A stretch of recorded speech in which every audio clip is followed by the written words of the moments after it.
In the early 1930s, the French military decided to support the development of a new reconnaissance armored car for the French cavalry. They wanted a 4x4 vehicle with a 20mm gun that could reach a speed of 70 kilometers per hour and have a weight of around 4 tons. One of the companies that put forward a proposal was Panhard, a motor vehicle manufacturer with more than 40 years of experience under their belt. Engineers of the company managed to create a prototype that nailed the requirements almost perfectly, with one small exception. The vehicle was 2 times heavier than expected. Regardless, it had decent light armor, excellent cross-country mobility, impressive acceleration. The Panhard proposal was so appealing that the French military couldn't possibly just let it go to waste. And soon the experimental armored car was accepted into service as the Haute Mitrailleuse de Découverte Modèle 1935, or simply the AMD 35. Despite the quick defeat of the French forces at the start of World War II, the new vehicle managed to impress quite a lot of people due to having nice armor, good mobility, and, with its 25mm gun, relatively high firepower all at the same time. Moreover, the Panhard armored car was reliable and easy to maintain. German units used it during Operation Barbarossa, and the French employed it in their colonies. After the war, an upgraded version of the AMD 35 was again taken into production by France. By that time, the French military had a completely new set of expectations for a reconnaissance vehicle. An armored car was expected not only to provide intel on enemy units, but also to directly support Allied units in offensive operations. That's why the succeeding design had to be more like a wheeled light tank, and not just a mobile reconnaissance platform. A huge step in that direction was made with the introduction of the engin blindé de reconnaissance, more commonly known as the EBR. The work on the design started even before World War II, so engineers simply had to finesse and finalize it.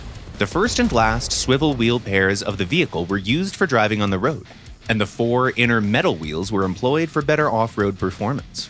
That wasn't the only curious thing about the EBR's mobility. Just like with the AMD 35, the armored car was designed to be operated by 2 drivers, one facing forward and the other backwards.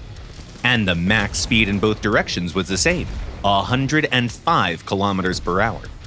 It's important to say that much of that was possible thanks to the groundbreaking work of Louis de la Garde, an engineer who made major contributions to the development of the vehicle and also produced its engine.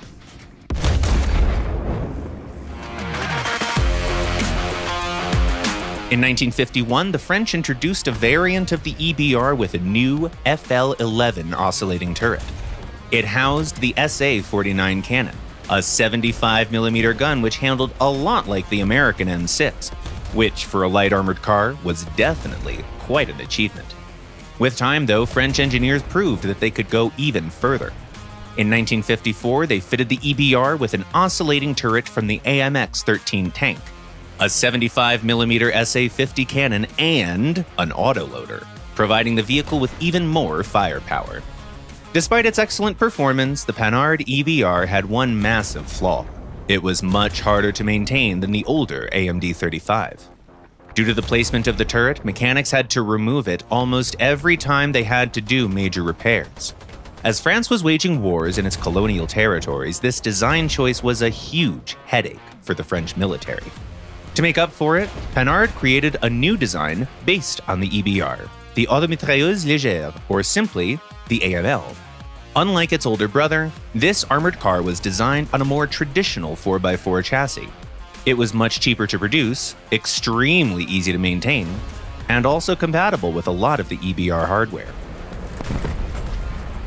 In the mid-1960s, both wheeled tanks received a big upgrade in the firepower department.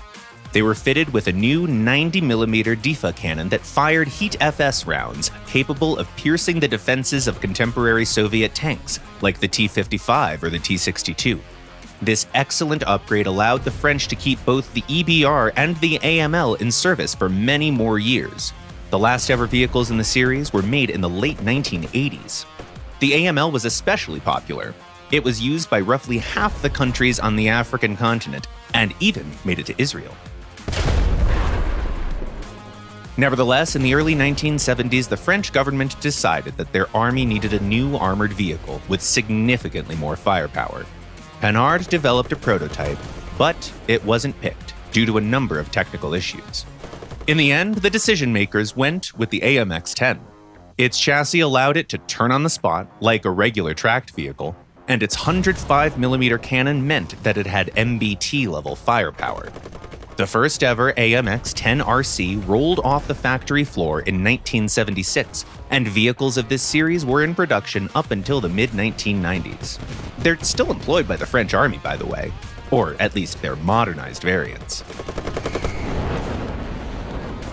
In the French tech tree, there's also an interesting wheeled tank destroyer called the VCAC Mechisto. The Mechisto system with hot anti-tank missiles on top of the amphibious VAB APC. This was a particularly successful design. Not only was it selected for mass production in France, but it was also exported to Lebanon, Morocco, and quite a few other countries. These days, French engineers are developing a new generation of armored vehicles. But if you want to have a go with combat vehicles that have already proved their worth in combat, well, many of them are already available in War Thunder. You can find them in the French tech tree, duh, and some of them are also available as a part of the Israeli and the British tech trees. Have we mentioned any of your favorites? Tell us in the comments below.